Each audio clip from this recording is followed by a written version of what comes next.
Hello students, a very good morning to all of you. बच्चों कैसे हैं बच्चों आप लोग। बच्चों in last session we were discussing about class 10th ICSE semester first semester biology paper. हमने उस पोर्शन में दो चैप्टर्स कवर किए थे। One is cell cycle and cell division and second chapter was transpiration. बहुत सारे बच्चों की डिमांड थी कि सर जो जेनेटिक्स चैप्टर है आप उसको थोड़ा सा हमको एक्सप्लेन कर दीजिए, जो हमारे एग्जाम के लिए बहुत हेल्पफुल होगा। तो बच्चों आज हम उसी चैप्टर को स्टार्ट करते हैं। So without wasting any time हम स्टार्ट करते हैं अपना चैप्टर दैट इज जेनेटिक्स। बच्चों जैसा कि चैप्टर का नेम है जेनेटिक्स सम बेसिक फंडामेंटल्स, तो बच्चों इस चैप्टर को एक्सप्लेन करने से पहले, समझने से पहले ऑब्वियसली हमें कुछ फंडामेंटल्स के बारे में सीखना पड़ेगा और वो फंडामेंटल्स आपके सामने हैं। मैंने यहाँ पर कुछ टर्म्स लिख कर रखे हैं जेनेटिक्स से लेकर फिनोटाइप तक। बिलीव मी, इन टर्म्स में से कोई दो टर्म्स या मोस्ट प्रोबेबली 3 टर्म्स आपको आपके क्वेश्चन पेपर में मिलेंगे। उनकी डेफिनेशन पूछी जा सकती है और उनसे रिलेटेड कोई भी क्वेरी आपसे पूछी जा सकती है। तो बच्चों जेनेटिक्स को समझने के लिए पहले हमें इन सारे टर्म्स को समझना होगा। तो एक एक करके मैं आपको सारे टर्म्स एक्सप्लेन करता हूं। And the most important thing बच्चों, जेनेटिक्स में जितने भी टर्म्स हैं अगर उन टर्म्स को हम एग्जाम्पल से रिलेट नहीं करेंगे तो शायद आपके लिए समझना टफ होगा। तो हो सकता है मैं कुछ ऐसे एग्जाम्पल्स दूं जो सारे इन टर्म्स को आपके ब्रेन में सेट कर दे। तो just listen and watch video carefully and give your proper time to this chapter. बहुत इंपॉर्टेंट चैप्टर है और यहां से एटलीस्ट 12 to 14 मार्क्स का पेपर आपके सेमेस्टर फर्स्ट में होगा। ओके बच्चों, हम बात करते हैं जेनेटिक्स की। जेनेटिक्स, फादर ऑफ जेनेटिक्स बोला जाता है बच्चों, साइंटिस्ट थे ग्रेगर जॉन मेंडल। तो Gregor John Mendel is known as father of genetics. But इसका मतलब ये नहीं कि टर्म जेनेटिक्स भी मेंडल ने दिया। एक साइंटिस्ट थे बच्चों Bateson, he proposed the term genetics. He proposed the term genetics. अब जेनेटिक्स होता क्या है, बिल्कुल ध्यान से सुनिएगा बच्चों। Genetics is the branch of science that deals with heredity and variations. I am again repeating, genetics is the branch of science that deals with heredity and variations. अब sir what is heredity, what is variation, तो हम उस पर भी आते हैं बच्चों। बच्चों हेरिडिटी का सिंपल सा मीनिंग होता है कि transfer of characters from one generation to another generations. Transfer of any character which is controlled by germ plasm, which is controlled by germ cells, which is controlled by genes. That transfer of character from parents to offspring, offspring means new generation, or from one generation to another generation is called heredity. जैसे कभी हम बात करते हैं, हम किसी भी अपने फ्रेंड को देखते हैं और जब हम उनके पेरेंट्स को देखते हैं तो हम ये जज करते हैं कि यार इसके जो हेयर्स हैं वो अपने फादर के ऊपर गए हैं, इसकी जो स्किन का कलर है वो मदर के सिमिलर है। दैट मीन्स उसको जो कैरेक्टर मिला है हेयर्स का वो कहाँ से मिला है, फादर से। उसको जो कैरेक्टर मिला है स्किन कलर का वो कहाँ से मिला है, मदर से। तो मदर से सन में स्किन कलर का ट्रांसफर होना, फादर से सन में हेयर्स के शेप का ट्रांसफर होना, that is called heredity. That is called heredity. Clear this point. अब हम आते हैं बच्चों वेरिएशंस पर। What do you mean by variation? Just एक सिंपल सा एग्जांपल देता हूं। किसी भी एक फैमिली में 4 बच्चे हैं, 4 चिल्ड्रंस हैं, और चारों आइदर दे आर सिस्टर्स और दे ऑल आर ब्रदर्स। अगर हम एक केस आइडेंटिकल ट्विंस, अगर हम उस केस को छोड़ दें तो क्या आपको लगता है वो चारों ब्रदर्स और चारों सिस्टर्स एग्जैक्टली एक दूसरे के सेमलर होंगे? एग्जैक्टली एक दूसरे से मैच करते होंगे? बिल्कुल नहीं। किसी की हाइट थोड़ी सी कम होगी, किसी की हाइट थोड़ी सी ज्यादा, किसी का कलर ज्यादा फेयर, किसी का कलर कम फेयर, किसी के हेयर्स का शेप कर्ली, किसी के हेयर्स का शेप स्ट्रेट। बच्चों, आपको एक ही पेरेंट्स के चारों बच्चों में डिफरेंस देखने को मिलेगा, and that difference is called variation. That difference is called variation. तो बच्चों, branch of science that deals with heredity and variation is called genetics. These points are clear? अगर कोई भी डाउट आपको आता है बच्चों, आप कमेंट बॉक्स में जाकर मुझसे फिर से पूछ सकते हैं। I will give the answer. Okay? अब बच्चों हम बात करते हैं नेक्स्ट टर्म की, that is character. Character is defined as a property of an individual. Character is defined as a property of an individual. जैसे बच्चों, फॉर एग्जाम्पल मैं आपसे बोलूं कि आपकी स्किन का कलर फेयर है। मैंने क्या बोला? आपकी स्किन का कलर फेयर है। Okay? Fair, F for fair. मैंने बोला आपकी आई का कलर ब्लैक है, B फॉर ब्लैक। मैं बोलूं प्लांट की हाइट, प्लांट ड्वार्फ है, D फॉर ड्वार्फ। बच्चों, यहां पर जितने भी वर्ड्स मैं यूज कर रहा हूं, स्किन कलर, आई कलर, हाइट, ये सारे वर्ड्स डिनोट करते हैं उस इंडिविजुअल की प्रॉपर्टी को। चाहे वो ऑर्गेनिज्म एनिमल हो, चाहे वो प्लांट हो, उसकी प्रॉपर्टी को रिप्रेजेंट कर रहे हैं। That property is called character. That is called character. Now अब हम आते हैं ट्रेट पर। जब आपको ट्रेट एक्सप्लेन करूंगा तो कैरेक्टर और अच्छे से समझ में आएगा। देखो बच्चों, अभी हमने सुना व्हाट इज कैरेक्टर, किसी भी इंडिविजुअल की property, that is called character. जब हम बात करते हैं ट्रेट की, trait is defined as a alternative form of character. Trait is defined as a alternative form of a character. अब इसको कैसे समझें? देखो बच्चों, अगर किसी की पर्सन का आई कलर उसके कैरेक्टर को डिनोट करता है, तो उसका आई कलर ब्लैक भी हो सकता है, उसका आई कलर ब्राउन भी हो सकता है, उसका आई कलर ग्रे भी हो सकता है, उसका आई कलर ब्लू भी हो सकता है।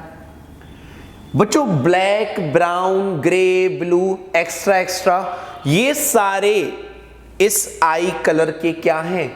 अल्टरनेटिव्स। क्या हैं बच्चों? Alternatives. So eye colour is said to be character and these features are said to be trait.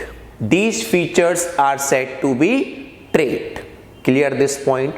For example, अगर मैं बोलूं किसी की स्किन का कलर फेयर है, डार्क है, वेरी डार्क है, वेरी लाइट है, तो बच्चों स्किन का colour that is character.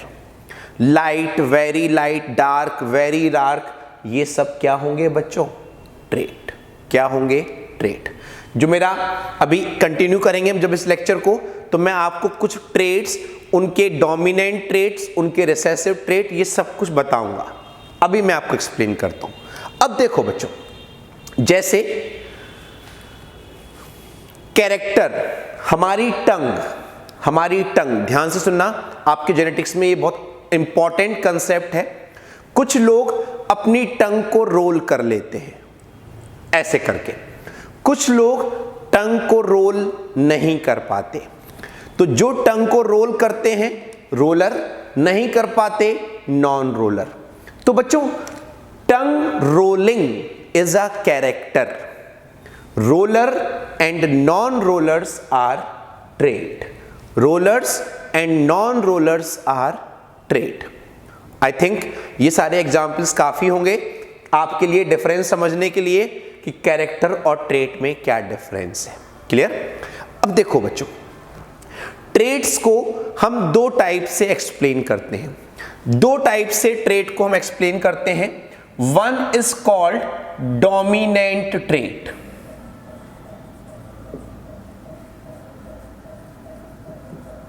And one is called recessive trait. अगर ट्रेट डोमिनेंट और रिसेसिव है तो इसका मतलब क्या है, बिल्कुल ध्यान से सुनिएगा बच्चों। वो ट्रेट, वो कैरेक्टर, वो ट्रेट जो हर जनरेशन में अपने आप को रिप्रेजेंट करता है, that is called dominant. Dominant का मतलब ही होता है कि वो अपने आप को रिप्रेजेंट करे।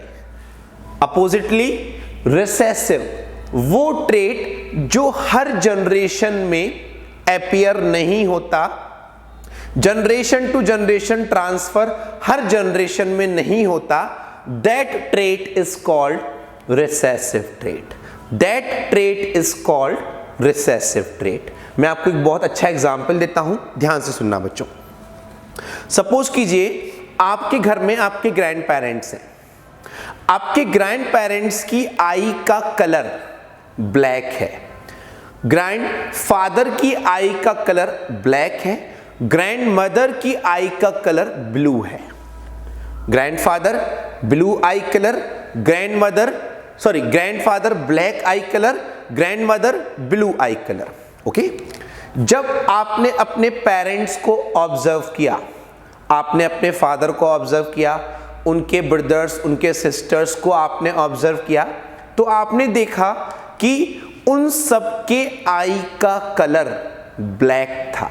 कैसा था बच्चों? Black.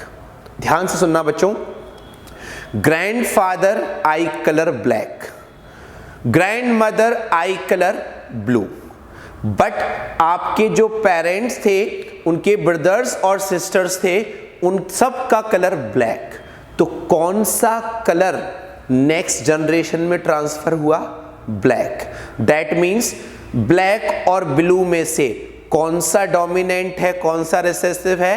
Black is dominant and blue is recessive. Clear these things? Yes और नो? ओके, चलो आगे बढ़ते हैं हम लोग। अब जब आपने अपने ब्रदर्स और सिस्टर्स का कलर देखा, वो भी सबका ब्लैक था। कैसा था बच्चों? ब्लैक था। बट आपके किसी एक भाई बहन का कलर ब्लू आया। ध्यान से सुनना बच्चों, ब्लू था ग्रैंड मदर का, पेरेंट्स का किसी का भी ब्लू नहीं था। अब आप लोगों में से किसी का ब्लू है, तो बीच में एक जनरेशन का गैप हो गया, पेरेंट्स वाली जनरेशन। यस और नो? तो वो ट्रेट कहलाता है रिसेसिव। बट आपके ग्रैंड पेरेंट्स का कलर आई का ब्लैक था, आपके पेरेंट्स का आई कलर ब्लैक और आपका भी आई colour black, that means black is dominant trait. Understood? यहां पर हम कलर की बात नहीं कर रहे हैं बच्चों कि ब्लैक और ब्लू में से चेक करेंगे तो ब्लैक डोमिनेंट होगा, नहीं, हम ट्रेट की बात कर रहे हैं। सपोज कीजिए यहां मैं ब्लैक और ब्लू की जगह लेता स्किन का colour fair and dark. Her generation में फेयर कलर आता, तो फेयर कलर कैसा हो जाता? डोमिनेंट। डार्क कलर कैसा होता? Recessive. Clear these things? Any doubt? चलो आगे बढ़ते हैं। अब हम बात करते हैं होमोलोगस क्रोमोसोम्स की। मैंने फर्स्ट चैप्टर में भी आपसे होमोलोगस क्रोमोसोम्स के बारे में डिस्कशन किया था। अब हम फिर से इस पॉइंट को डिस्कस करते हैं। देखो बच्चों, सपोज आपकी बॉडी की एवरी सेल कंटेन 46 क्रोमोसोम। उन 46 क्रोमोसोम्स में से 23 क्रोमोसोम्स फादर की साइड से आए हैं, 23 क्रोमोसोम्स मदर की साइड से आए हैं। अगर हम फादर के एक स्पेसिफिक क्रोमोसोम्स को ले लें, for example 5th number of chromosome, और मदर के भी हम that same number of chromosome को ले लें, that is 5th number of chromosome, तो बच्चों फादर का 5th क्रोमोसोम, मदर का 5th क्रोमोसोम, ये दोनों क्रोमोसोम्स जो आपकी बॉडी में आए हैं, इनका साइज, इनका शेप, इनके नंबर ऑफ जीन्स सब कुछ एग्जैक्टली सिमिलर होंगे। और ऐसे क्रोमोसोम्स को जिनका साइज, शेप ये सब कुछ सेम होता है, नंबर ऑफ जीन्स भी सेम होते हैं, ऐसे क्रोमोसोम्स को हम होमोलोगस क्रोमोसोम्स कहते हैं। बच्चों, ऐसे क्रोमोसोम्स को हम क्या बोलते हैं? Homologous chromosomes. Clear this thing? Yes और नो? चलो अब हम आगे देखते हैं बच्चों। देखो बच्चों, हमने ये टर्म्स लर्न किए। जेनेटिक्स, मैं एक ब्रीफ समरी देता हूं। Genetics is the branch of science that deals with heredity and variation. फिर heredity means transfer of any character from one generation to another generation which is controlled by genes. Variation, difference among the individuals. Character, property of an individuals. Trait, alternative form of a character. And last one is homologous chromosomes. Chromosomes of maternal and paternal side which have similar size and shape and same number of genes are said to be homologous chromosomes. Clear this thing? अब देखो बच्चों, suppose this one is a chromosome number 5 of maternal side.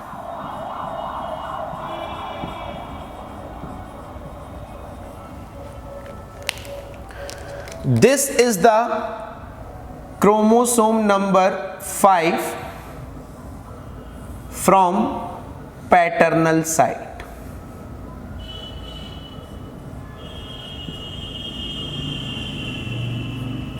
बच्चों, जब हम बात करते हैं chromosomes की, chromosomes basically made up of DNA, histone protein और भी कई सारे प्रोटीन्स यहां पर क्रोमोसोम्स का पार्ट होते हैं। किसका पार्ट होते हैं? क्रोमोसोम्स का। बिल्कुल ध्यान से बच्चों इस कंसेप्ट को समझना बहुत इंपॉर्टेंट है, हमेशा काम आएगा, स्पेशली बायोलॉजी स्टूडेंट्स जो ये कंसेप्ट है बच्चों, इसको बिल्कुल ध्यान से समझिएगा। देखिए बच्चों, जब हम बात करते हैं 5th maternal and 5th paternal chromosome की, बच्चों क्रोमोसोम्स कंटेन जीन। क्रोमोसोम्स और जीन्स का वो पार्ट जो किसी कैरेक्टर को कंट्रोल करता है, the part of DNA fragment, the part of chromosome which control any character, that is called gene. That is called gene. That is called gene. बच्चों, gene is defined as a DNA fragment or a segment of chromosome which control any specific character. अब ध्यान से सुनिएगा बच्चों, अगर mother के 5th chromosome का ये जीन हमारे स्किन कलर को कंट्रोल कर रहा है, तो फादर के भी 5th क्रोमोसोम का सेम जीन भी कलर को कंट्रोल करेगा। यस और no? I am again repeating, if that gene of maternal side controlling any character, for example skin color, then the same gene from the 5th paternal chromosome will also control the skin color। हाँ, ये हो सकता है कि ये gene और ये gene dark skin colour को कंट्रोल कर रहा हो, ये जीन फेयर स्किन कलर को कंट्रोल कर रहा हो, ये जीन डार्क स्किन कलर को कंट्रोल कर रहा हो, ये जीन फेयर स्किन कलर को कंट्रोल कर रहा हो। बच्चों, these alternative form of genes are said to be alleles. Allele is also called allelomorph. Allele is also called allelomorph, and allele is defined as a alternative form of gene। अब देखो बच्चों, बिल्कुल ध्यान से सुनिएगा, ये दोनों आपस में एलील हैं। अगर हमारे अंदर, हमारे बॉडी में स्किन का कलर फेयर है तो मींस वो किसकी साइड से आया है? पैटर्नल साइड से। वो ट्रेट कैसा होगा स्किन कलर का फेयर वाला? Dominant trait. और बच्चों, वो एलील जो फेयर कलर वाला है, जो अपने आप को रिप्रेजेंट कर रहा है, that allele will be dominant allele. और उस डोमिनेंट एलील को हम हमेशा कैपिटल लेटर से रिप्रेजेंट करेंगे। That is represented by F. F for fair. अगर यहां पर डोमिनेंट एलील डार्क कलर होता तो हम इसको रिप्रेजेंट करते कैपिटल D। किससे रिप्रेजेंट करते बच्चों? Capital D। तो बच्चों, वो एलील जो अपने आप को एक्सप्रेस कर रहा है, that is said to be dominant allele. जो अपने आप को एक्सप्रेस नहीं कर पा रहा है, that is called recessive allele.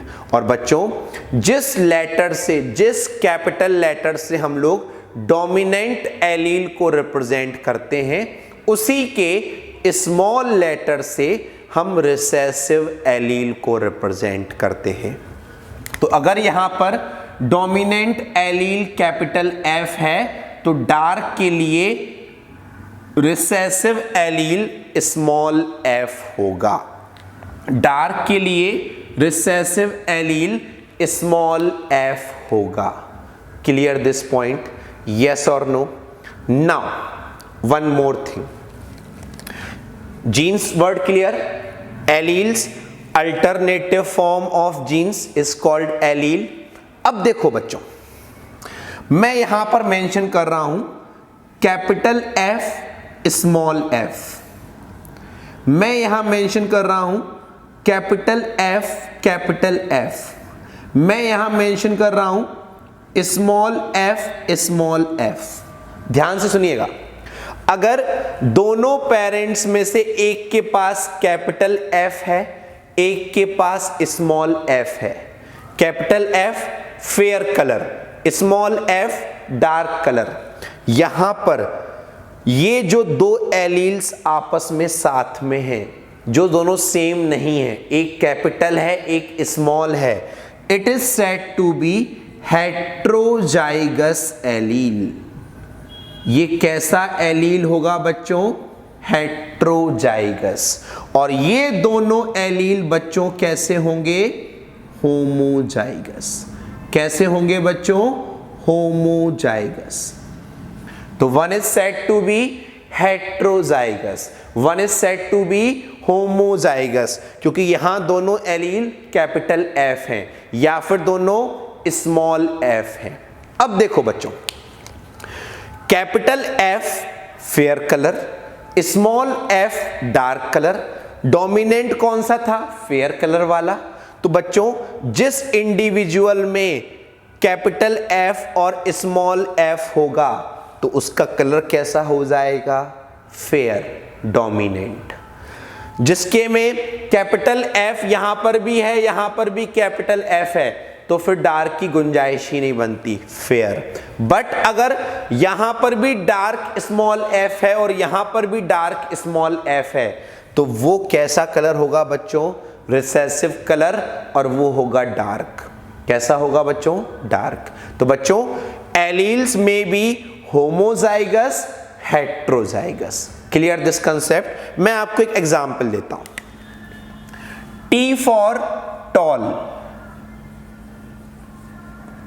Small T for dwarf. Obvious सी बात है, मैंने कैपिटल टी लिखा है टॉल के लिए तो वो डोमिनेंट है।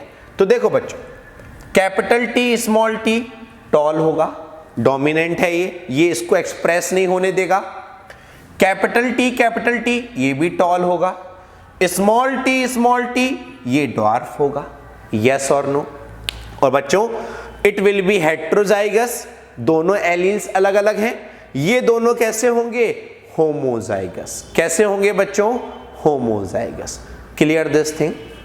अब देखो बच्चों, दो टर्म्स और बचते हैं, जीनोटाइप एंड फिनोटाइप। बिल्कुल ध्यान से सुनिएगा, मैं आपको एक बहुत ही अच्छा एग्जाम्पल देता हूं। ओके?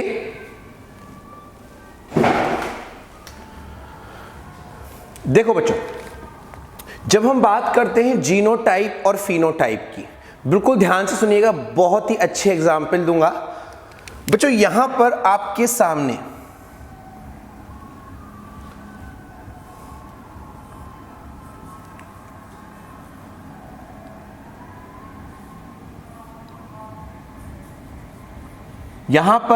आपके सामने कुछ ट्रीज हैं।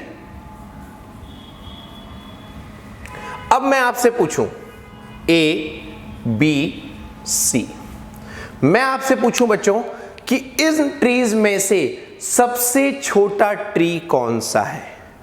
तो what will be your answer? Sir it will be B. It will be B. सुनना बच्चों ध्यान से, मैं पूछूं आपसे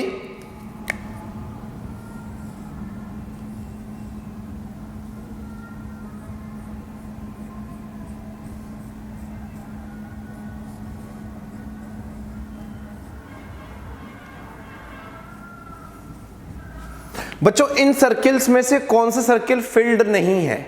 तो what will be your answer? Sir circle A. Yes और नो?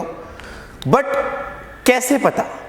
बच्चों इसको अगर मैं आपसे बोलूं, इसको ड्रॉ करने से पहले अगर मैं आपकी आईज क्लोज कर दूं, फिर मैं ड्रॉ करूं और फिर मैं आपसे पूछूं, तो क्या आप बिना देखे इनको बता पाओगे कि सर इसकी हाइट कम है, ये फिल्ड नहीं है? नो। दैट मीन्स ये जो आपको दिख रहा है, ऑब्जर्व आप कर रहे हो, नेकेड आईज से आप देख रहे हो, that is called phenotype. That is called phenotype. तो phenotype is defined as a ऑब्जर्वेबल कैरेक्टर। फिनोटाइप इज डिफाइंड एज अ बच्चों ऑब्जर्वेबल कैरेक्टर्स। यस और नो? अब देखो, अब मैं बोलूं कि बच्चों बी और सी में क्या डिफरेंस है, अब हमें समझ में नहीं आ रहा।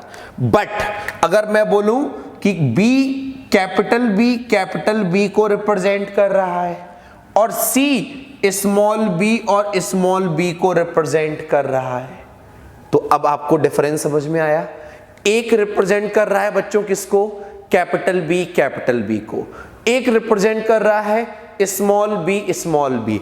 एक डोमिनेंट, एक recessive.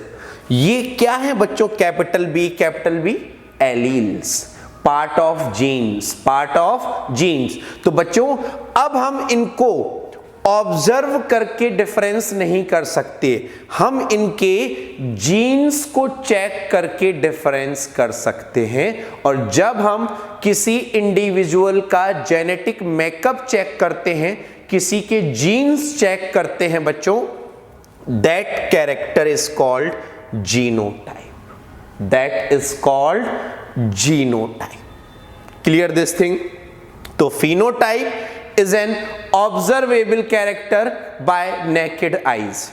Genotype based on gene components of the cell, genetic constituents of the cell. Clear this thing? बच्चों यहां पर एक टर्म और रह गया. One term is called genome. What is this genome? Genome means all the amount of DNA present in the haploid cell of an individual. समझो, हमारी body में 46 क्रोमोसोम्स होते हैं. 46 का अगर हम हाफ करते हैं, स्पर्म और ओवा में क्रोमोसोम नंबर हाफ हो जाते हैं, 23 क्रोमोसोम्स के सारे जीन्स को हम वर्ड देते हैं जीनोम, क्योंकि 23 हमारी बॉडी में हैप्लॉइड नंबर ऑफ क्रोमोसोम्स को रिप्रेजेंट कर रहा है. तो that 23 is called genome. That 23 is called genome. Clear this thing? Yes और नो? ओके. तो बच्चों, genome is defined as a amount of DNA, total amount of DNA present in haploid cell of an individual. Okay, so this is about terminology of genetics. Still if you have any doubt you can ask. अब बच्चों हम बात करते हैं Mendelism की, Mendel's के work की. आपके इस चैप्टर में मेंडल्स का जो वर्क है उसको एक्सप्लेन किया गया है और कुछ पॉइंट्स सेक्स लिंक्ड कैरेक्टर्स या सेक्स लिंक्ड डिसीजेस से रिलेटेड हैं, उनको हम डिस्कस करेंगे. बच्चों जब हम बात करते हैं मेंडल की, मेंडल ने अपने एक्सपेरिमेंट्स जब स्टार्ट किए थे तो उन्होंने सबसे पहले टोबैको प्लांट सिलेक्ट किया था, बट अनफॉर्चुनेटली वो उसमें सक्सीड नहीं हुए थे. तब जाकर उन्होंने P plant, garden pea plant, उसका बॉटनिकल नेम होता है पाइसम सेटाइवम, उस प्लांट पर एक्सपेरिमेंट किया था. आपके लेवल पर एक बहुत अच्छा क्वेश्चन बनता है कि why Mendel select P plant for his experiment. उसकी भी पहले मैं आपको कुछ बेसिक इंफॉर्मेशन देना चाहूंगा पी प्लांट के बारे में. बच्चों pea plant, garden pea, Pisum sativum contain 7 pair of chromosomes. 7 pair means total number of chromosomes are 14. कितने क्रोमोसोम्स होते हैं बच्चों पी प्लांट में? 14. मेंडल ने जब पी प्लांट को सिलेक्ट किया तो उसने पी प्लांट को ही क्यों लिया? What are the reasons behind selection of pea plant?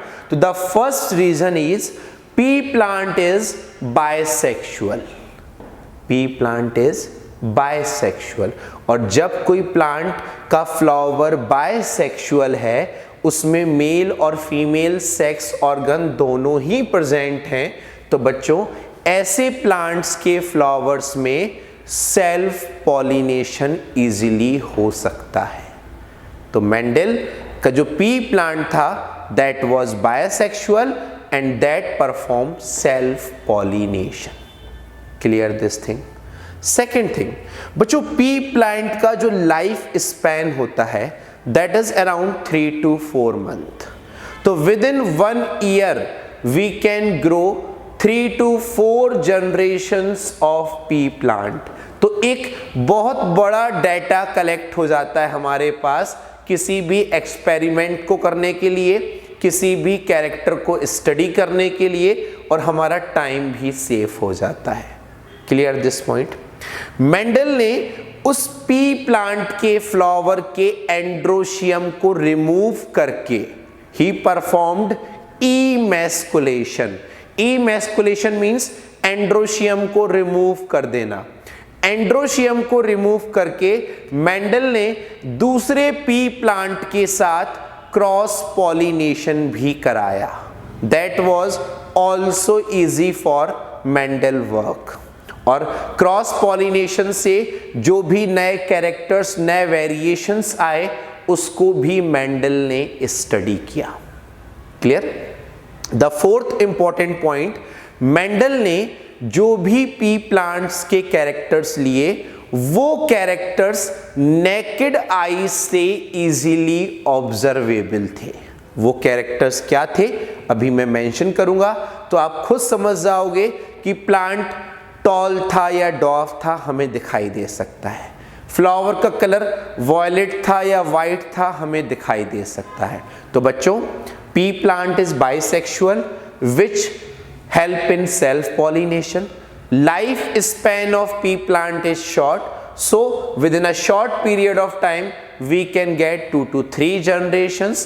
By removing anther or male sex organ, Mendel performed cross pollination also, and all the characters studied by Mendel were easily observable.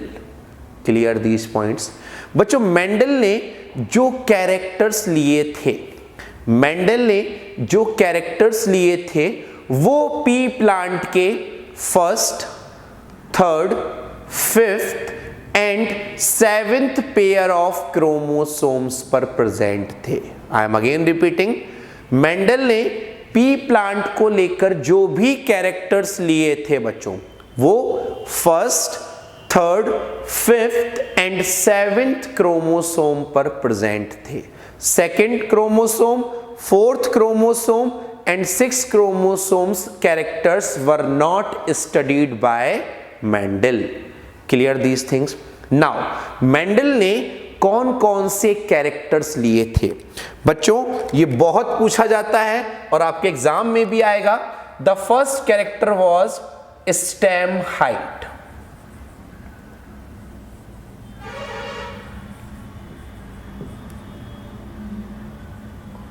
The second character was seed color.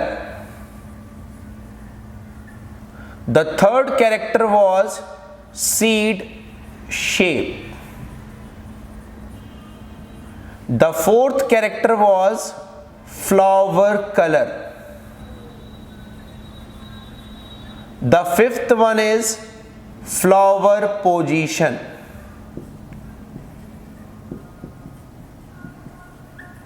Sixth one is pod color. Seventh one is pod shape. These were the different characters which were studied by Mendel. Now, in characters में भी बच्चों कुछ थे dominant trait, कुछ थे recessive trait. अगर आपने ये टेबल लर्न कर ली बच्चों, तो आपके आने वाले क्वेश्चंस बहुत इजीली सॉल्व हो जाएंगे। Dominant trait and recessive trait, बिल्कुल ध्यान से सुनिएगा बच्चों। Stem height, dominant was tall, recessive was dwarf. Seed color, dominant was yellow, recessive was green. Seed shape, dominant was round, recessive was wrinkled. Flower color, violet or purple, dominant, white recessive. Flower position, this is important, axial, recessive terminal. Pod color, that is green, recessive yellow. Pod shape, inflated. Pod shape, recessive, constricted. बच्चों, axial means होता है this one is a branch, ये side से flower निकला, that is axial. Terminal means ये stem और main branch इसके terminal and पर फ्लावर निकला। पॉड शेप इनफ्लेटेड, कभी अगर आपने देखा हो पी प्लांट के जो मटर छीलते हैं ना, ये देखो पॉड, अगर ये स्मूथ है तो इनफ्लेटेड, अगर ये इस तरीके से है,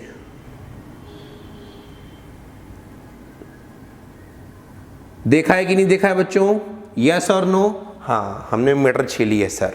ओके, तो इनफ्लेटेड एंड कंस्ट्रिक्टेड, यस और no? These are the different characters. बच्चों, dominant is always represented by capital letters. Recessive उसी के small. Capital Y yellow, तो green will be small y. Round, capital R. Wrinkled, small r. Violet, capital V. Small v. Axial, capital A. Terminal, small a. Green, capital G. यहां पर green recessive था तो Y आया, यहां पर green dominant है तो कैपिटल G आया, येलो के लिए small g. Pod shape capital I. Constructed small i. So guys, this was about all the characters studied by Mendel. अगर आप इसको लर्न कर लेते हैं, then after that 2 questions arise from here. One is what is monohybrid cross and what is dihybrid cross. और अब हम उसको भी डिस्कस करते हैं, बट उसके पहले हमें ये सारे पॉइंट्स लर्न करने हैं। Clear? So just learn them fast, then we will start monohybrid and dihybrid cross. Okay?